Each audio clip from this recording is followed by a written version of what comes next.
Salut à tous et salut à tutti. Salut à tout le monde. Bien, allez, on va parler du Nasdaq, on va parler du gold, on va parler du pétrole. Mais avant on va parler de quoi? Bah, ça y est, la période de lancement, elle est terminée.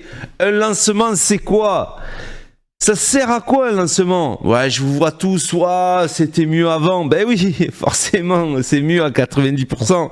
Mais un lancement, ça sert à se faire connaître. Un lancement, ça sert à faire connaître sa crédibilité. Ça sert voilà, à vous attirer, un lancement. Bon, ben, opération réussie. Par contre, un lancement, pour nous, c'est vachement bien, parce que ça nous a montré qu'ils savaient faire des prix, mais surtout qu'ils payaient. Ils en sont à 1 million de paiements, de payout sur un lancement. Il faut savoir quand même, c'est énorme pour une propre firme qui vient de commencer. 1 million de dollars. Voilà, je crois qu'il s'en approche des 1 million. C'est énorme. Donc oui, il y en a qui disent « Ouais, mais c'était mieux avant. » Oui, c'était mieux avant. Tout le temps, c'était mieux avant. Mais c'est un lancement. Ils vendaient à perte. Ils vendaient à perte pour vous attirer, pour avoir une base. Comprenez que on ne peut pas avoir des comptes à 16 $, des comptes à 90% sans qu'il y ait un impact. Si vous voulez que la firme elle dure dans le temps, qu'est-ce qui s'est passé pour Apex? Qu'est-ce qui s'est passé pour FTT? Ils ne pouvaient plus payer. Ils ne pouvaient plus payer. C'est pas tenable en fait. Si la société propre firme a une mauvaise politique de prix, elle ne tient pas dans le temps. Ou alors elle va vous dire un jour, bon ben nous on vous paye plus. Ou on décale, ou voilà. Et même on revient sur tous les payouts qu'on a acceptés. Voilà, il y a un juste prix pour une propre firme. On ne peut pas lui demander à chaque fois de vendre à perte ses produits. Alors moi, ce qui me fait rire, c'est que regardez un peu du côté des CFD. Des CFD, les gars. Il y en a d'entre vous qui viennent des CFD.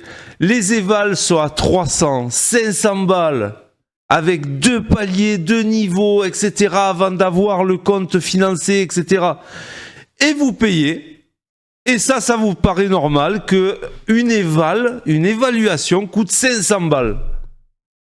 Il y en a jusqu'à 2000 balles des évaluations pour avoir un compte à 200 000. Non mais, revenez sur Terre, revenez sur Terre, un compte sur Futur. Ils sont tellement mis la concurrence entre eux qu'ils sont obligés de baisser les prix, de baisser leur froc.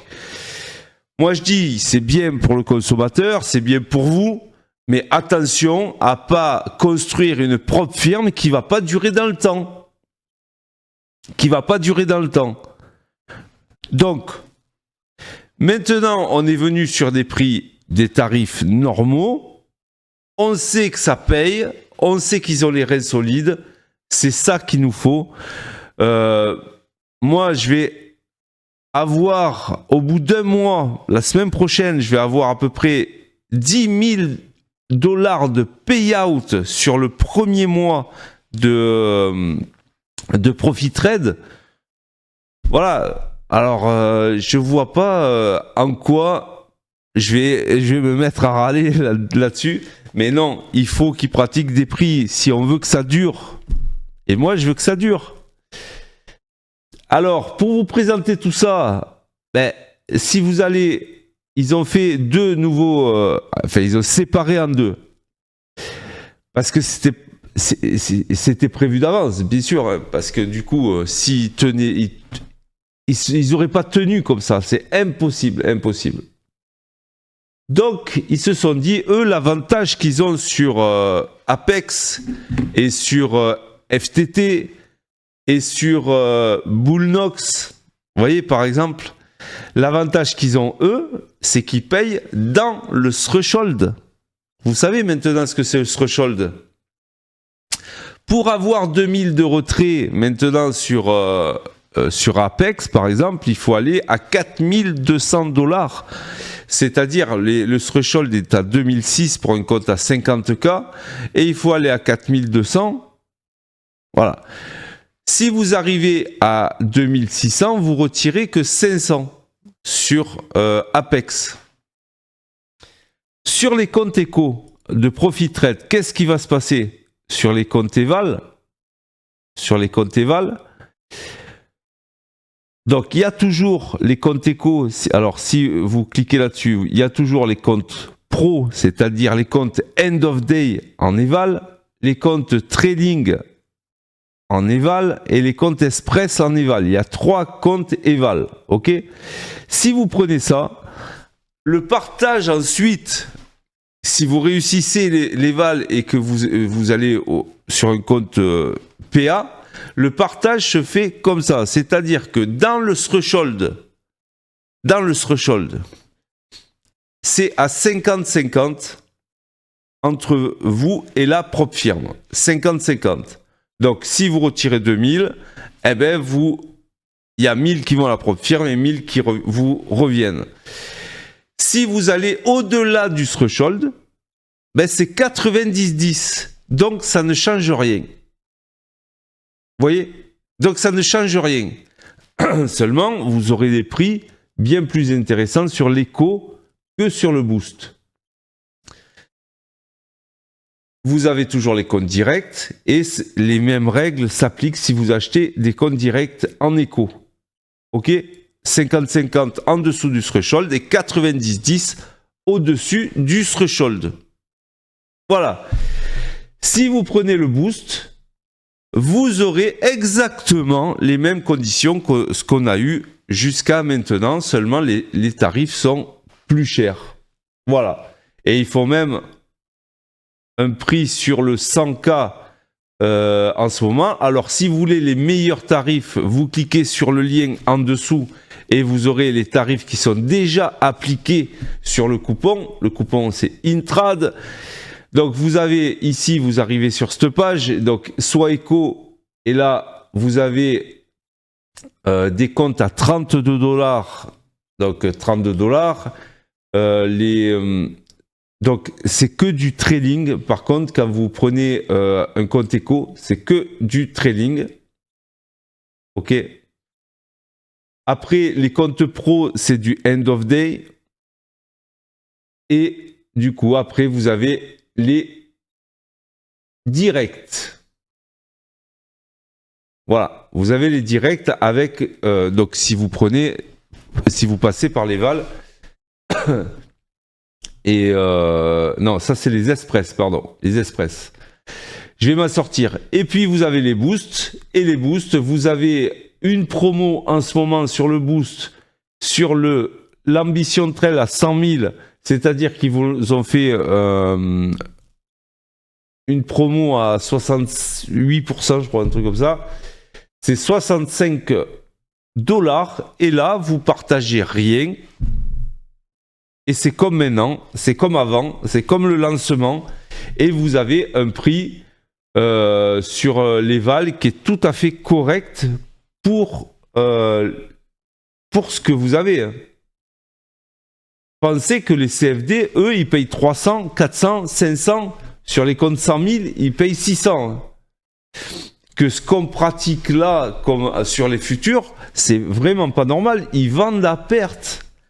Chaque compte que vous signez, que vous prenez, ça leur coûte de l'argent. Hein. Et pour les datas, et pour les abonnements sur les plateformes, parce que Volumetrica, vous allez avoir TradingView, où les licences sont déjà payées. Ben, elles sont payées par qui, d'après vous, les gars, les filles? Et oui, donc... c'est un coût de revient à chaque compte. C'est pas à chaque user, chez chaque compte. Vous prenez 20 comptes, il y a 20 fois les frais.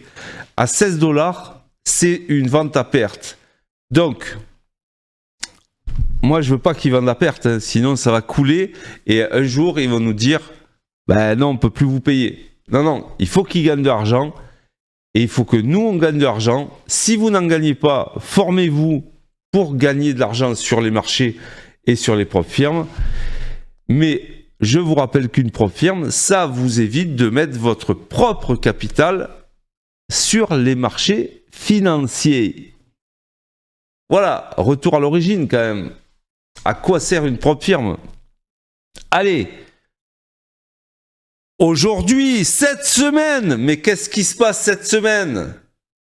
Élection américaine, une semaine d'élection américaine, c'est pas tous les jours qu'on en a, et là, ça risque d'être hyper volatile, c'est ce que je pense, hyper volatile toute la semaine. Et en plus, tout dépend. Moi, je me rappelle de la première élection de Trump. Bon, c'est vrai que c'était une surprise, parce que du coup, ça a surpris les marchés. Il y a eu un gap de 2000 points. 2000 points sur le Nasdaq. Donc, c'est énorme. Donc, il y a eu une volatilité. Après, il suffisait d'acheter, hein, parce que les marchés, après, ils ont acheté le gap, et ça fait 2000 points à la hausse. Mais n'empêche que 2000 points, c'est un gros gap, c'est une grosse réaction. Et là, toutes les analyses que je vais vous faire, elles durent jusqu'à l'élection américaine. Après, je sais pas, après, même demain, quand je vais vous faire l'analyse, comment prévoir? En fait, je crois que l'élection américaine est prévue... alors là, il marque sur le calendrier... Si je me mets à demain, élection américaine à 11h. 11h. Bon, à mon avis, non. À mon avis, c'est pas 11h. Mais, quoique, hein, je sais pas. Dites-moi en commentaire à quelle heure c'est, si vous avez l'info. Bon, de toute façon, je vais allumer la télé et puis on va bien voir ce que c'est... quelle heure c'est. En tout cas, demain, il va falloir faire super attention. En attendant, qu'est-ce qu'ils peuvent faire les marchés? Donc, là, vous avez vu, on a eu une réaction qui est venue toucher l'open d'hier. L'open d'hier à l'ouverture du marché asiatique. Et puis, on est reparti à la hausse. En sachant que on a des trous de liquidité qui se sont faits sur les marchés ici. Par exemple... on n'a pas comblé ce trou de liquidité. On a encore un gap à combler en haut vers les 20 500. Et honnêtement, si je vous mets par exemple, alors je vous le mets ici avec... si je vous le mets là je suis en daily sur le Nasdaq. En daily sur le Nasdaq. On n'a rien pété les gars.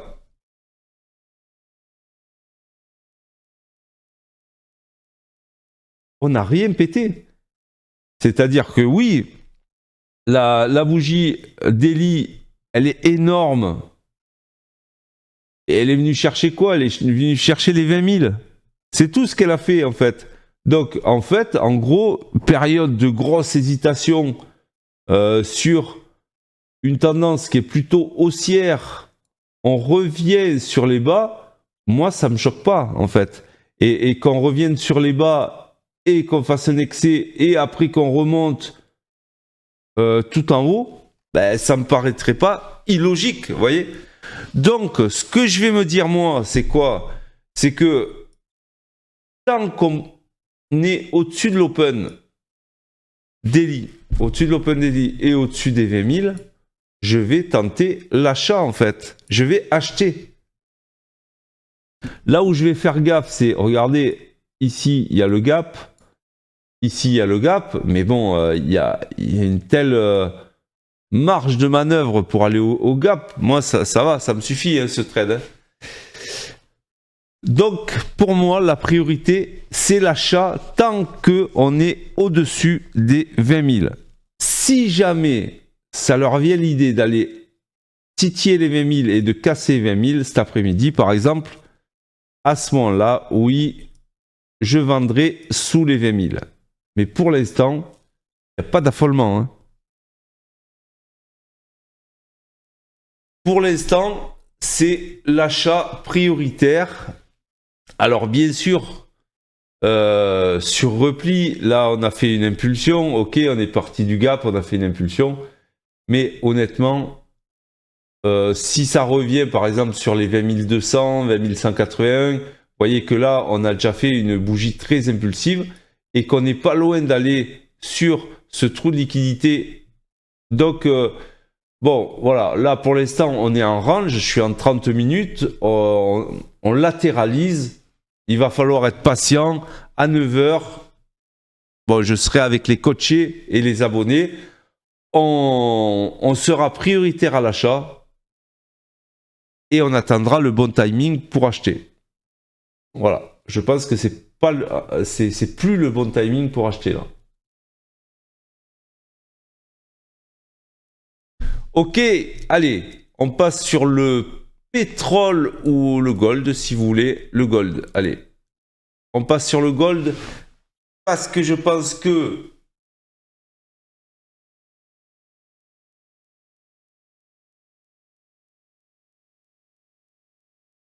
Parce que je pense que le gold... Alors attendez, 2 minutes. Je pense que le gold a un potentiel de dingue aujourd'hui. Je pense que le gold... Et je serai acheteur aussi du gold, ça c'est clair et net. On est revenu sur des bas très bas. On a fait une impulsion énorme la semaine dernière. Énorme.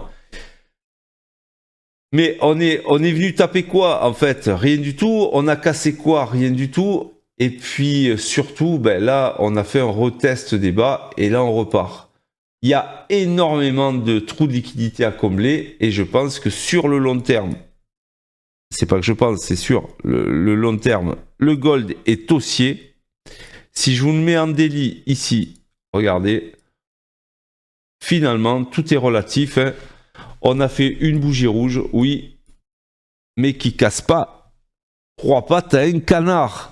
Donc, du coup, oui, on peut aller rejoindre les derniers plus bas. Alors là, je suis en délit. On peut aller rejoindre les... Alors, vous le reconnaissez, il est là, c'est le Senjoku. Le Senjoku est magique et donc, il nous dit quoi? Il nous dit que juste, on est très haussier. Alors oui, il peut faire un excès sur les plus bas, dans les Fibos, tout ce que vous voulez. Bon. À surveiller les derniers plus bas de cette grosse bougie rouge là, les derniers plus bas à surveiller. Tant qu'on est au-dessus, moi j'achète parce qu'il y a des trous de liquidité à aller chercher. Arrivé là, attention, il y a peut-être une vente à faire parce qu'on peut être dans l'hésitation de l'élection américaine et avoir un achat à 27,40 et une vente à 27,80. Donc, je ne vais pas penser non plus que ça va casser. Voilà, donc le plan, il est clair, c'est achat ici, peut-être vente ici, achat ici, et vente en dessous, et achat sur le niveau qu'on a cassé, donc à 27,10. C'est très clair, les zones, elles sont très claires sur le gold. Il suffit d'attendre que ça touche et que ça réagisse sur ces zones. Voilà. Donc, sur le gold, regardez, on a des zones de liquidité à aller chercher, des trous de liquidité, ce que je veux dire, à 27,35 ici, ou alors encore plus bas à 27,09, vous avez un gros trou de liquidité. Voilà, ça c'est le scénario baissier. Si on casse les derniers plus bas, alors là, oui. Par contre, tant qu'on reste au-dessus de l'open, j'achèterai pour aller chercher tout en haut. On est très borné en haut, en bas. Donc là, on est au milieu d'un range, on est sous le POC. Donc, c'est pas la peine de trop insister. Donc, le meilleur, ça sera d'attendre soit le retest du bas, 27,41 et à ce moment-là, je me remettrai à acheter. Soit ben, ça casse et à ce moment-là, on va aller chercher les niveaux en dessous. Voilà, allez, je vais vous faire le pétrole. Je ne veux pas trop traîner le matin parce que... Oui, je n'ai pas choisi. Faut pas que ça dure non plus des plombes. Alors la semaine dernière, oui, ben on l'avait vu, le pétrole qui allait... donc j'en ai profité un peu, pas la totalité, mais j'en ai profité un peu du pétrole qui a réintégré son gap. À noter qu'on n'a pas comblé tout à fait le gap du pétrole et il refait un gap dans son gap, un gap au carré. Regardez, un gap haussier, sûrement pour aller combler justement le gap premier. Le gap premier. Donc, je pense que ça va être assez compliqué, même si là, ok, peut-être que ce trade, il va être bon à prendre finalement. Mais est-ce qu'il va pas aller chercher d'abord son gap qui vient de creuser? Il vient de faire un gap. Donc ça va être compliqué. Si jamais il revient dans son gap, donc à 69,50 à peu près, s'il revient dans son gap, ça sera une occasion d'acheter pour aller chercher le haut du premier gap. Et s'il va chercher le haut du premier gap, ben, peut-être que finalement je vais vendre pour aller chercher le bas du second gap. Je crois que c'est clair. Hein, je crois que c'est clair. Donc, il n'y a pas tant de choses que ça à regarder. Je ne vais pas regarder l'historique, tout ça, parce que en fait, ça va être une histoire de gap cette semaine. Tant que ces deux ne sont pas comblés, ils ne s'amuseront pas à faire autre chose que ça. Donc, il va falloir trouver le bon timing pour aller chercher le haut ou pour aller chercher le bas. Mais qu'est-ce qu'il va aller chercher en premier? Alors ça, voilà, le mieux peut-être, ça serait d'attendre un des deux, soit le gap du haut, soit le gap du bas, et puis après de réagir en fonction. Mais maintenant qu'on est installé là-dedans, je pense qu'on va plus trop bouger. Voilà, messieurs, dames, ça va être une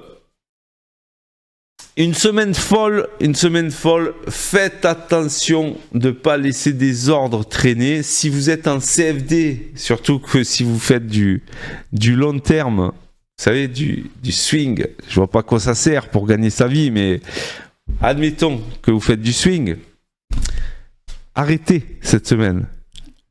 Je me rappelle qu'il y avait un formateur très connu, hein, pour les plus anciens, qui montrait ses résultats et qui était très fort d'ailleurs sur le swing, parce qu'en plus il renforçait ses positions, très bonne technique de gestion de trade, tout ça, mais il a voulu garder ses positions pendant l'élection de Trump qui était le week-end et il a subi les 2000 points de gap, il a tout perdu, même plus que ce qu'il avait.